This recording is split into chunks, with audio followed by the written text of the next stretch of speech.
Sarkhej police station વિસ્તારમાં આવેલ Mohammadpura road પરથી પોલીસે કેફેની આડમાં ચાલતું હુક્કાબાર ઝડપી પાડ્યું છે, જેમાં પોલીસને માહિતી મળી હતી કે આ જગ્યાએ ગેરકાયદેસર રીતે હુક્કાબાર પણ શરૂ કરી દેવામાં આવ્યું છે અને મોટી સંખ્યામાં લોકો અહીં હુક્કા પીવા માટે ભેગા થાય છે, જેથી પોલીસે અચાનક અહીં રેડ પાડી 6 જેટલા ગ્રાહકો તેમજ કેફેના માલિક અને તેના સાથીને ઝડપી લીધા હતા, જ્યારે સ્થળ પરથી પોલીસે હુક્કા અને તેની પ્રોડક્ટને કબજે કરી એફએસએલ માટે મોકલવાની તજવીજ હાથ ધરી હતી.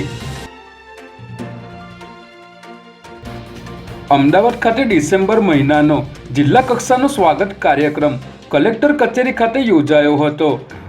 આ સ્વાગત ફરિયાદ નિવારણ કાર્યક્રમ જિલ્લા વિકાસ અધિકારી વિદે હરિના અધ્યક્ષસ્થાને યોજાયો હતો, જેમાં 23 જેટલા અરજદારો હાજર રહ્યા હતા. આ તમામ અરજદારોની સમસ્યાને ડીડીઓએ ધ્યાનપૂર્વક સાંભળી હતી અને જે તે વિભાગના અધિકારીઓ સાથે ચર્ચા કરી નિયત સમયમાં તેમના પ્રશ્નોના નિકાલ લાવવાની સૂચનાઓ આપી હતી.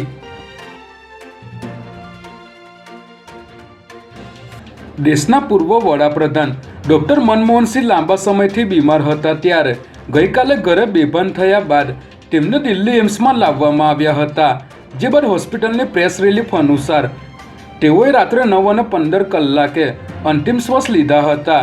જે બાદ તેમના પાર્થિવ દેહને તેમના નિવાસસ્થાને લાવવામાં આવ્યો હતો, ત્યારે રાષ્ટ્રપતિ દ્રૌપદી મુર્મુ, વડાપ્રધાન નરેન્દ્ર મોદી અને ગૃહમંત્રી અમિત શાહ તેમના નિવાસસ્થાને પહોંચ્યા હતા અને શ્રદ્ધાંજલિ આપી હતી.